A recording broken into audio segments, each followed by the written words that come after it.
আচ্ছা, তো তোমরা যারা এসএসসি 25 ব্যাচ আছো, তোমাদের হচ্ছে এই রুটিন যদি তোমরা প্রতিদিন ফলো করো, মানে প্রায় 1 মাস যদি তোমরা এই রুটিন ফলো করতে পারো, তাহলে কিন্তু তোমাদের বই প্রায় শেষ হয়ে যাবে। মানে তুমি কিন্তু, তোমার যদি একবার ইচ্ছা থাকে, মানে তুমি যদি একবার দৃঢ় প্রতিজ্ঞ হও যে তোমার এই প্লাস পেতেই হবে, তাহলে তুমি এই রুটিন ফলো করতে পারো। একবারে 1টা মাস তুমি এই রুটিনটা ফলো করো, তাহলে দেখবা যে তোমার কত কিছু তোমার যে শেষ হয়ে যায়, সেগুলো তুমি একটু খেয়াল করতে পারবো যে 1 মাস পরে এখন থেকে, ঠিক আছে?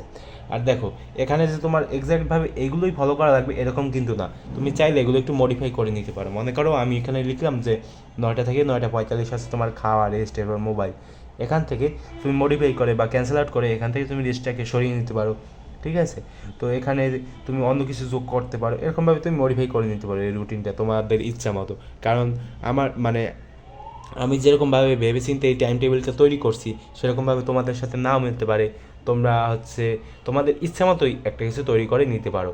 তো তোমরা যেটা করতে পারো সেটা হচ্ছে এটা স্ক্রিনশট নিতে পারো এবং তোমাদের ইচ্ছা মতো তোমাদের রুটিনটা মডিফাই করে নিতে পারো। আমি শুধু একটা স্ট্রাকচার দিলাম তোমাদেরকে, ঠিক আছে? তো আমি আরও কিছু বলে দিই যে এই রুটিন যদি তোমরা একবারে নিয়মিত ফলো করতে পারো, তাহলে তোমরা অবশ্যই এই পরীক্ষায় ভালো একটা কিছু করতে পারবে, ঠিক আছে? আর যদি তোমাদের কোনো কিছুতে সমস্যা হয়, মানে ফিজিক্স, কেমিস্ট্রি এগুলো নিয়ে তোমাদের কোনো কিছুতে সমস্যা হয়, তাহলে তোমরা এই আমার এই যে চ্যানেলের যে ভিডিওগুলো সেগুলো তোমরা দেখতে পারো, কারণ সেখানে প্লে লিস্ট আকারে সব কিছু সাজানো আছে। তো তোমরা চাইলে একটু ঘুরে দেখতে পারো, ঠিক আছে ভাইরা?